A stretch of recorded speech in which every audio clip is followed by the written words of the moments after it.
Like comment பண்ணுங்க மறக்காம subscribe பண்ணுங்க. இத சமைக்க போறேன். என்ன சமைக்க போறீங்க? கிழிக்க கலர்ஃபுல்லாக பூரி செய்யலாமா?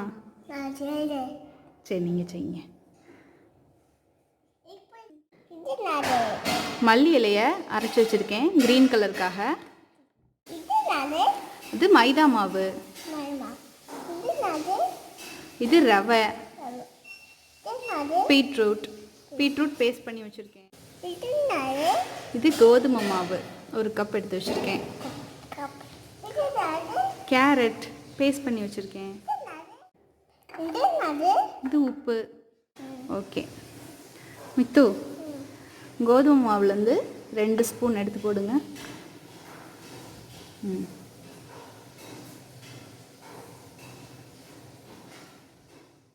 1 ஸ்பூன் மைதா போடுங்க. ஓகே போதும். 1 ஸ்பூன் ரவை போடணும். 1 ஸ்பூன் ரவை போடுங்க. ஓகே இங்கே வச்சுருங்க. பாரு, உப்பு கொஞ்சோண்டு போடுங்க. ஓகே ஓகே இப்போ க்ரீன் கலர் மல்லி இலை எடுத்து போட்டுடலாமா? போடுங்க. கொஞ்சம் கொஞ்சமாக மிக்ஸ் பண்ணி போடணும்.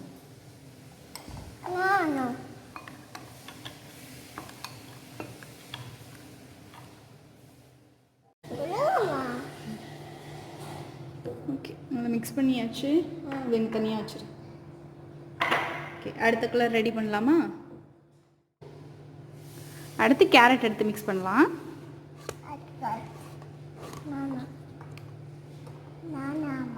ம் கொஞ்சம் கொஞ்சமாக மிக்ஸ் பண்ணணும். மிக்ஸ் பண்ணுறப்ப தேவைப்பட்டுச்சுன்னா தண்ணி ஊற்றிக்கலாம். ஆரஞ்சு கலரை அந்த பவுலில் தண்ணி எடுத்து வச்சுருங்க. ஓகே அடுத்த கலர் ரெடி பண்ணலாமா? அடுத்து ரெடி பண்ணலாமா? சரி நீங்களாம் ரெடி பண்ணுங்க.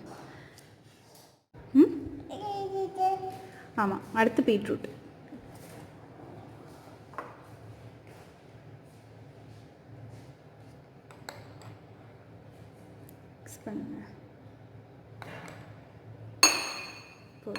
மிக்ஸ் பண்ண ஆட் பண்ணிக்கலாம். பொறுமையா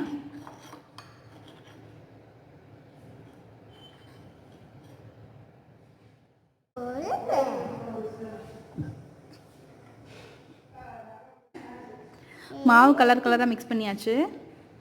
க்ரீன் கலர், அது ரெட் கலர்.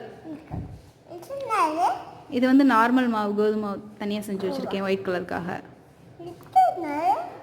இது ஆரஞ்சு கலர். மாவு தேய்க்கிறதுக்கு கொஞ்சமாக கோதுமை மாவு தனியாக எடுத்து வச்சுருக்கேன். ஓகே பூரி செய்கிறதுக்கு ஸ்டார்ட் பண்ணலாமா? உனக்கு தான் அம்மா சப்பாத்தி கிட்ட தந்திருக்கேன்ல, அதில் வச்சுதே. இங்கே வச்சுதே. அங்கே வச்சுதே. ஆரஞ்சு கலரில் இந்த மாதிரி ரவுண்ட் ஷேப்பில் தேய்ச்சி வச்சுக்கலாம்.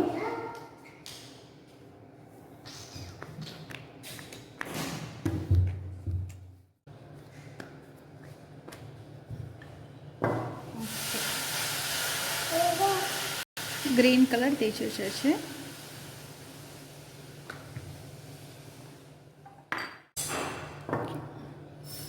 ரெட் கலரும் நல்லா தேய்ச்சி வச்சாச்சு.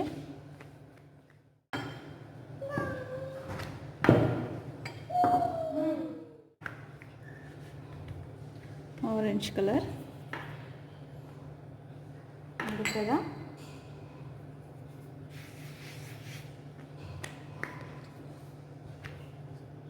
Green colour.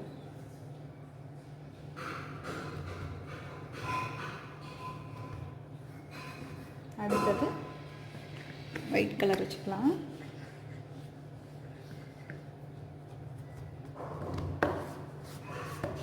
அடுத்தது ரெட் கலர்.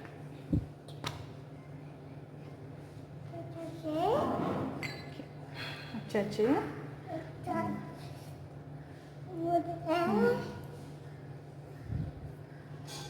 நீங்களும் வைங்க. Green colour. மேலே மேலே வைங்க அப்படி. ஓகே, எட்ஜஸ் நல்லா இப்படி செஞ்சுட்டு பொறுமையாக ரோல் பண்ண ஆரம்பிக்கலாம்.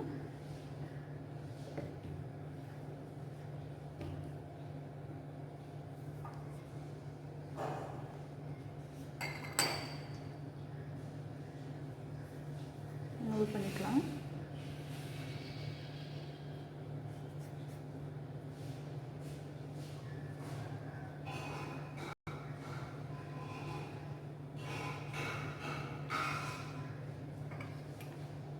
நல்லா ரோல் பண்ணியாச்சு.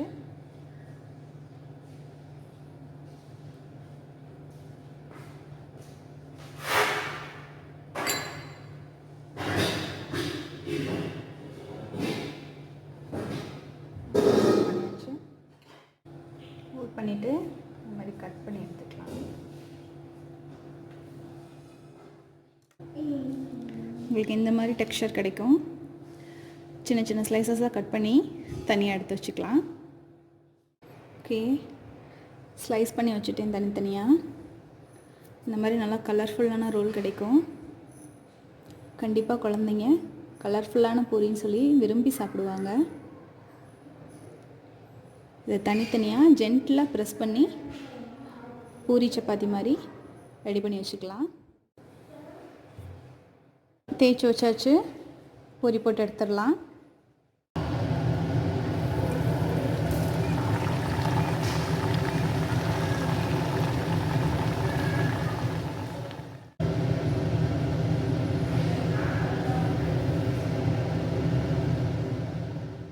பூரி ரெடி. சாப்பிடலாமா?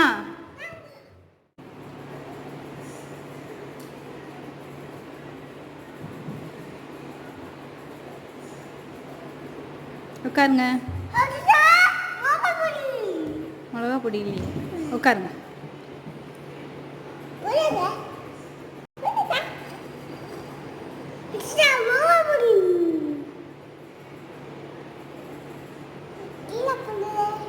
சரி போடுங்க.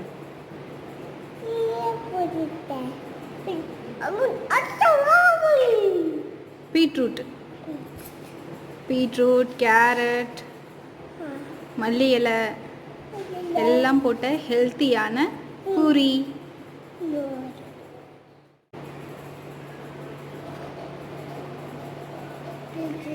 எப்படி இருக்கு? சூப்பராக இருக்கா?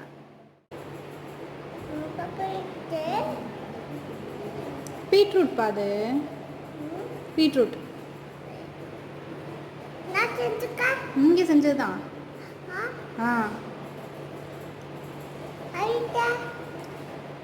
நல்லா இருக்கா?